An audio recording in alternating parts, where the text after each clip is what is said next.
अस्सलाम वालेकुम दोस्तों, आज आपके लिए मैं एक बहुत इंपॉर्टेंट टॉपिक लेके आया हूँ।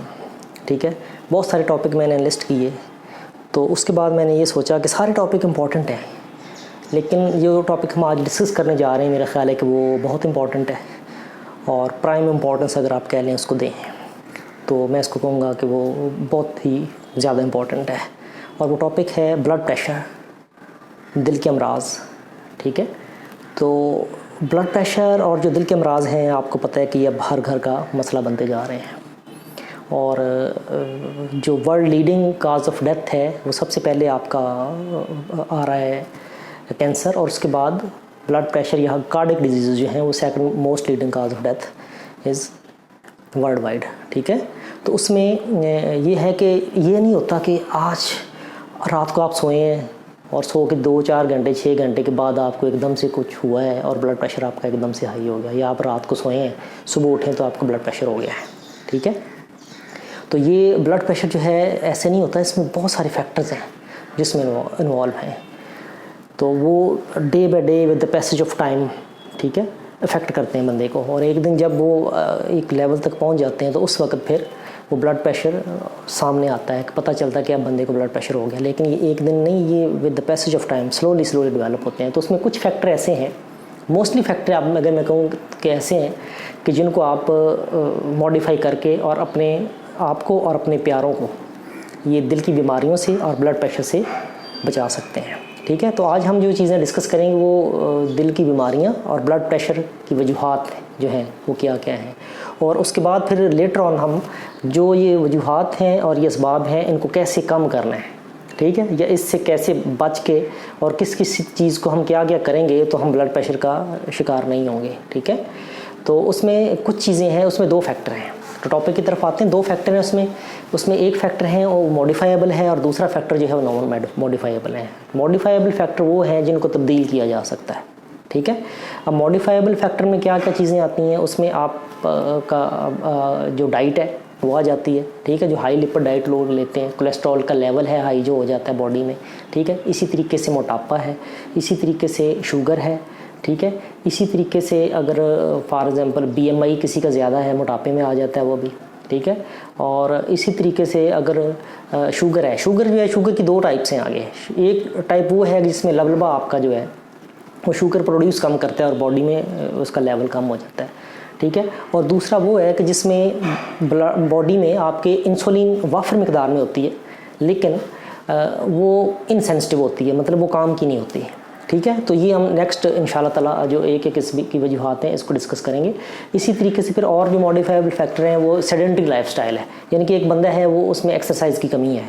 ठीक है, एक्सरसाइज नहीं करता, सारा दिन काम किया, ठीक है, और काम किया जाके सो गया, खाना पीना खाया सो गया और एक्टिविटी नहीं की। ठीक है, फिजिकल इनएक्टिविटी इसको अगर आप कहें तो ये ज़्यादा बेहतर होगा। ठीक है, फिजिकल इनएक्टिविटी हो गया, सेडेंटरी लाइफस्टाइल, एक ही चीज़ है दोनों।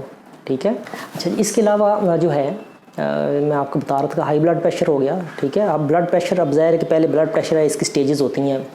ठीक है, इसको प्री हाइपरटेंशन कहते हैं, उसकी आगे फिर प्री हाइपरटेंशन आगे फर्दर जब 130 से आपका ब्लड प्रेशर ऊपर जाने लगता है तो उसको फिर आप कहेंगे कि प्री हाइपरटेंशन है। ठीक है, 129 तक अगर ब्लड प्रेशर है तो ठीक है, 130 तक भी है तो ठीक है, अगर 135 प्लस चला गया है तो इसका मतलब है अब आप यानी कि रिस्क के ऊपर हैं। ठीक है, इसके अलावा स्ट्रेस है, सबसे ज़्यादा इंपॉर्टेंट इसमें चीज़ है स्ट्रेस। ठीक है, इसके अलावा जो खून के अंदर कोलेस्ट्रॉल का ज़्यादा होना। अब कोलेस्ट्रॉल के डिफरेंट टाइप्स हैं। ठीक है, उसमें एक कोलेस्ट्रॉल होता है LDL, लो डेंसिटी लाइपोप्रोटीन इसको कहते हैं। ये ज़्यादा डेंजरस है, ये जाके आपकी वेसल को डैमेज करेगा। ठीक है, आपके जिस जगह पे वेसल के अंदर जाके डिपॉजिट करना शुरू कर देगा, डिपॉजिट होगा उसमें और उसको तंग कर देगा। ठीक है, और इसके अलावा सबसे इंपॉर्टेंट चीज़ है जो इसमें अगर मैं कहूँ तो वो स्ट्रेस है, ज़हनी तनाव। ठीक है, ज़हनी तनाव जो है, डिप्रेशन जो है, एंजाइटी जो है, स्ट्रेस जो है, ये इसके डिफरेंट स्टेजेस हैं स्ट्रेस की तीनों। तो जब स्ट्रेस लेगा बंदा तो स्ट्रेस में ये होगा कि स्ट्रेस जो है, स्ट्रेस की वजह से डिफरेंट हार्मोन्स निकलते हैं। अब स्ट्रेस हार्मोन्स होते हैं, अब ये स्ट्रेस हार्मोन्स जो हैं वो क्या करते हैं कि उनका काम क्या है, ये बड़ी इंपॉर्टेंट चीज़ है कि स्ट्रेस हार्मोन का क्या काम है। अब ये जितनी चीज़ें आपको मैंने बताई हैं, ठीक है, आप देखें कि स्ट्रेस के साथ ये रिलेटेड होंगी। ठीक है, अब जो स्ट्रेस, जब बंदा कोई भी बंदा है ना, स्ट्रेस की 2 टाइप्स हैं, ये याद रखना है आपने। ठीक है, स्ट्रेस की 2 टाइप्स हैं। एक फिजियोलॉजिकल स्ट्रेस है और एक पैथोलॉजिकल स्ट्रेस है। फिजियोलॉजिकल स्ट्रेस अब क्या है? फिजियोलॉजिकल स्ट्रेस ये है कि आपने फिजियोलॉजिकली एक्टिविटी की, फॉर एग्जांपल आपने एक्सरसाइज की, आपने ब्रिस्क वॉक की, ठीक है, आपने कोई भी एक्टिविटी की, आपने प्लेइंग एक्टिविटी की, आपने बैडमिंटन खेली, आपने फुटबॉल खेला, कोई भी आपने प्लेइंग एक्टिविटी की, या आपने रनिंग की, या आपने यानी कि ब्रिस्क वॉक की, ठीक है, तो ये एक फिज़िकल स्ट्रेस है, फिजियोलॉजिकल स्ट्रेस है। ये फिजियोलॉजिकल स्ट्रेस है कि आपने जब चले हैं तो आपका हार्ट रेट बढ़ा है, ब्लड प्रेशर बढ़ा है, एक नेचुरल प्रोसेस है जो कि, ठीक है, जब आपने वॉक की है, आप दौड़ लगाते हैं, जब आप रनिंग करते हैं तो आपने देखा होगा, या आप कोई प्लेइंग एक्टिविटी करते हैं तो आपने देखा होगा कि उसमें क्या होता है कि आप जब प्लेइंग एक्टिविटी करते हैं तो हार्ट रेट बढ़ता है, ब्लड प्रेशर बढ़ता है, आपका स्वेटिंग होती है आपको, ठीक है, और उसके साथ आपका जो ब्रेथ रेट है वो भी बढ़ता है, डेप्थ ऑफ ब्रीदिंग आपकी बढ़ती है, ठीक है, जो फील्ड ऑफ विजन है वो ब्रॉड हो जाती है उसमें, ठीक है। तो ये जो है, इसके साथ साथ जो है बॉडी जो एनर्जी की ज़रूरत को पूरा करने के लिए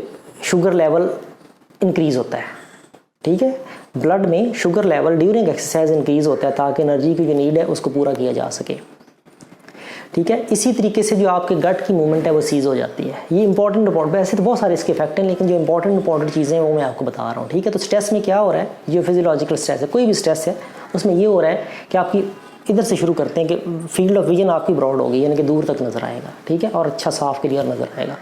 उसके बाद आपकी डेप्थ ऑफ ब्रीदिंग आपकी बढ़ गई, ठीक है, उसके बाद आपका हार्ट रेट बढ़ गया, ब्लड प्रेशर बढ़ गया, इसके अलावा आपकी गट की मोटेलिटी सीज हो गई, ठीक है, गट की मोटेलिटी गट को ब्लड सप्लाई कम हो जाती है। इसके अलावा आपकी जो इमरजेंसी सिस्टम है वो एक्टिवेट हो जाता है, और यूरिनेशन का जो सिस्टम है वो भी सीज हो जाता है। अब ये नहीं कि फॉर एग्जाम्पल कोई बंदा रनिंग कर रहा है और एकदम उसको हो तो बंदा कहे कि जी नहीं मैंने अभी यूरिन करना है तो ये एक्टिविटी मैं ना करूँ, ठीक है।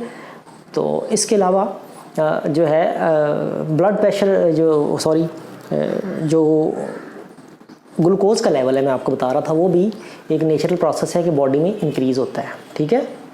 मसल को ज़्यादा ब्लड सप्लाई मिलती है, ठीक है, और क्योंकि मसल ने कॉन्ट्रैक्ट करना होता है एक्सरसाइज के लिए।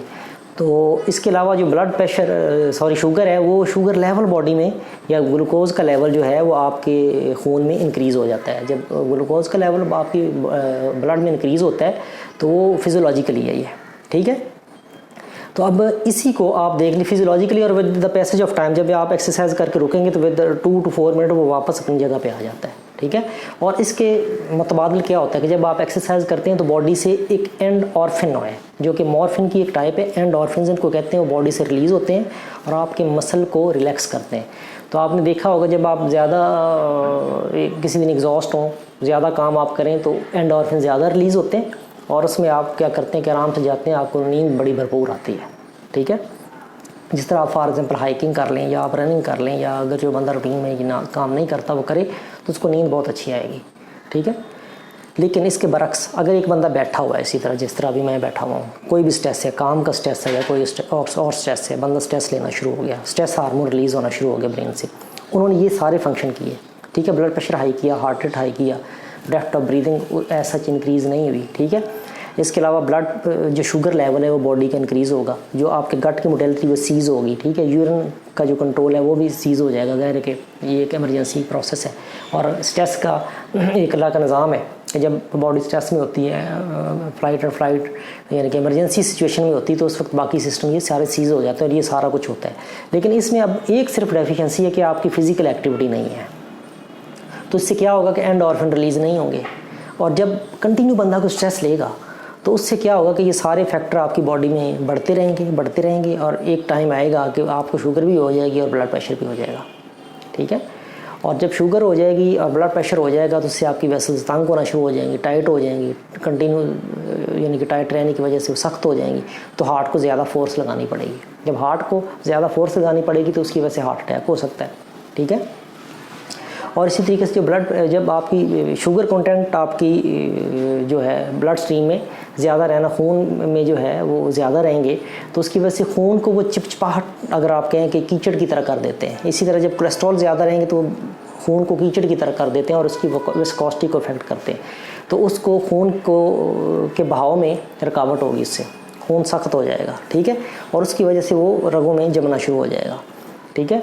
और इसी तरीके से जब शुगर आपकी नर्व्स को डैमेज करेगी, टांगों में डैमेज करेगी, तो उनकी सेंसेशन कम हो जाएगी, पाँव में कीड़ियाँ चलेंगी, सुन्न होना शुरू हो जाएंगी, महसूस होना ख़त्म हो जाएगा, जो ज़ख्म होगा वो आपका जल्दी भरेगा नहीं, ठीक है। तो ये स्ट्रेस फिजियोलॉजिकल और पैथोलॉजिकल में मैं आपको डिफरेंस बता रहा था, ठीक है। और इसके साथ अभी जो नॉन मॉडिफाइबल फैक्टर हैं, उन नॉन मॉडिफाइबल फैक्टर में अगर कोई बंदा यानी कि एज है आपकी, वो मॉडिफाइबल नहीं है, क्योंकि जो जिसकी एज है वो एक फैक्टर, इसको मॉडिफाई नहीं किया जा सकता। इसी तरीके से अगर किसी को इनहेरेंट पेरेंट्स को डिजीज़ है तो उसके बच्चों को डिजीज़ ट्रांसफ़र हो सकती है, लेकिन अगर वो हम बताएंगे नेक्स्ट वीडियोस में कि अगर वो ये प्रिकॉशन करेगा, एक्सरसाइज करेगा और बाकी चीज़ें करेगा, को जो चीज़ें हम नेक्स्ट वीडियोस में बताएंगे आप लोगों को, वो करेगा तो इंशाल्लाह ताला उसको के जो है वो चांसेस कम हो जाएंगे, ठीक है। डिज़ीज़ होने के चांसेस उसके कम हो जाएंगे कि उसको ब्लड प्रेशर और ये शुगर की डिजीज़ें जो है वो कम इफेक्ट उसको कम करेगी, ठीक है।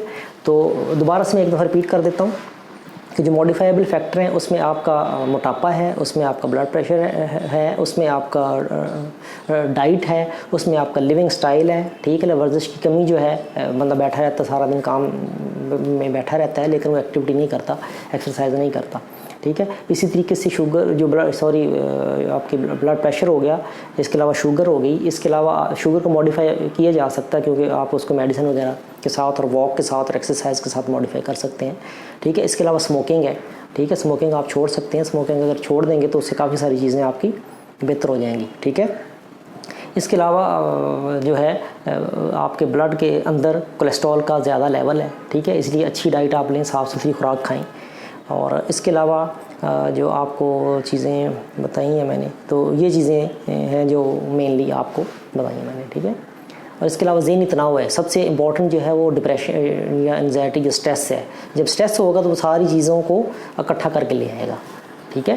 तो लिहाजा स्ट्रेस से बचना है आपने, और बाकी जो चीज़ें हैं वो इंशाल्लाह ताला फिर हम आपको नेक्स्ट वीडियोज़ में एक एक करके बताते जाएंगे।